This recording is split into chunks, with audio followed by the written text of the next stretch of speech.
Misteri kamar mandi sekolah. Namaku Reza.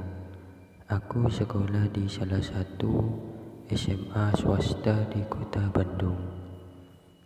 Sekarang aku beranjak naik ke kelas 2. Ada yang bilang kalau sekolahku ini dijuluki sekolah paling seram di kota Bandung. Karena sekolahku ini adalah tempat persimpangan makhluk halus. Awalnya aku tidak begitu percaya, sampai aku mengalaminya sendiri. Sekitar jam 5 sore, aku masih latihan basket di lapangan sekolah. Karena minggu depan akan ada turnamen antar SMA.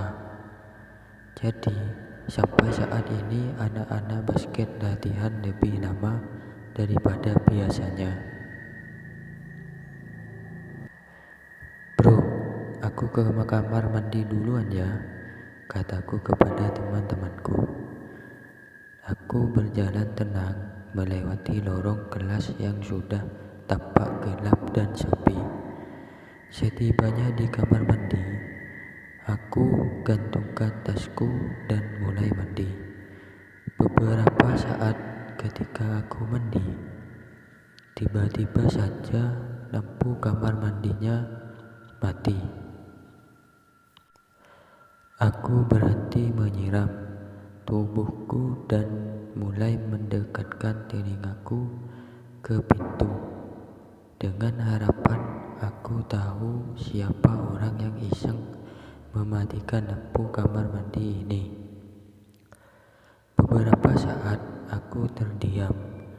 Ternyata tidak ada suara teman-temanku.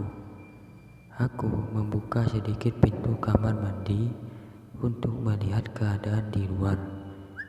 Dan ternyata keadaan di luar pun sama gelapnya. Aku menutup kembali pintu lalu memakai baju. Aku pikir jika aku teruskan mandi sudah tidak kondusif lagi. Ketika aku sudah memakai bajuku, aku menggeserkan tubuhku sedikit ke kanan. Namun kakiku menginjak sesuatu. Ini seperti kaki seseorang.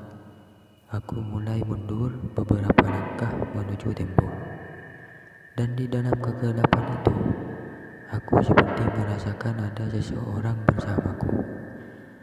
Aku segera mengambil tas yang kugantungkan di belakang pintu. Namun, karena panik, aku pun terjatuh.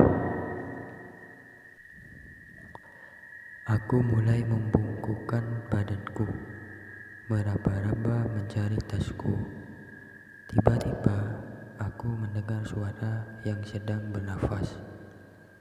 Jelas sekali itu bukan suara nafasku. Hembusan nafas itu sangat kuat dan badanku mulai merinding. Keringat dingin mulai bercucuran di keningku. Aku ingin segera keluar dari sini. Aku mencari gagang pintu yang ada di sisi kiriku. Namun pintu kamar mandinya susah terbuka. Dan dari arah belakangku, angin dingin berembus, seperti meniupi pundakku. Suara hembusan nafas ini membuatku sangat takut. Aku memberanikan diri membalikkan tubuhku. Namun tidak ada siapa-siapa.